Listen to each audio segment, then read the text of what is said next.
A few weeks ago, we hopped in the car and started driving. It was a spontaneous trip to a place I had only experienced in winter before now, but somewhere that always left a profound impact on my visual library. A place that has inspired countless paintings over the years. So, when we arrived on this hot June day to find lush green hills, I was mesmerized. It felt different this time. Instead of heavy blankets of mist rolling over rust covered mountains, we found intense green hills covered in patches of bright sunlight and cold, clear rivers sparkling like veins of silver.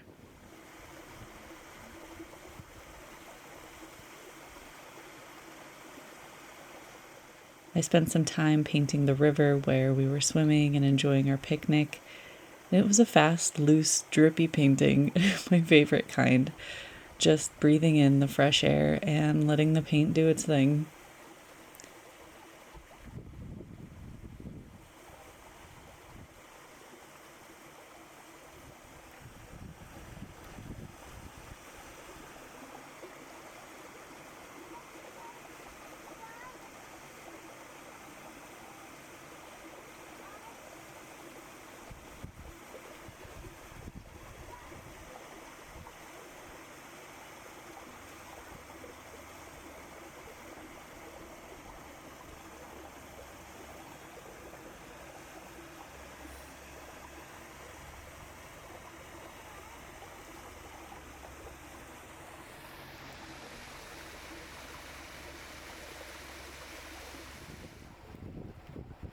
This kind of trip stays with me for a long time. And in fact, ever since returning home, I haven't been able to stop thinking about it. There are dozens of painting ideas tumbling through my head, but I decided to start with one that really represents the feeling of being there on that particular day.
It was so intensely green.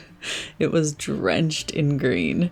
And I really wanted to capture that feeling of just being surrounded by beautiful green fields. I had a lot of fun letting the warm and cool areas bleed together, trying to keep it a little bit spontaneous here and there, and then, of course, coming back in with lots of dry brush details, especially on the mountain peaks.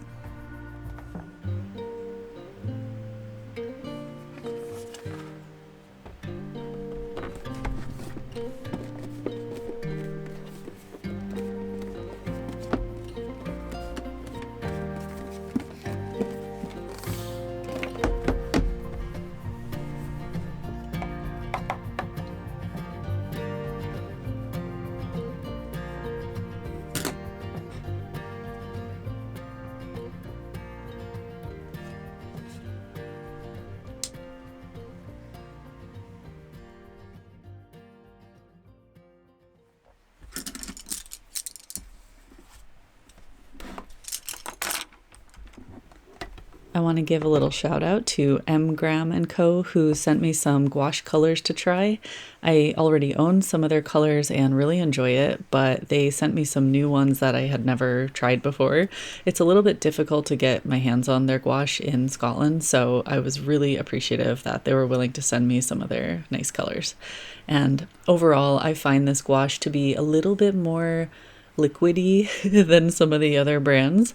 And I find that's really nice when I want to play with lots of loose washes. So in this painting, obviously, I had a lot of watered down areas to let all the colors bleed together. And now I can come back and just have fun with all that opacity.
You may have seen at the beginning of the video that this is part 1, and that's because in part 2 I'm going to be painting a waterfall scene.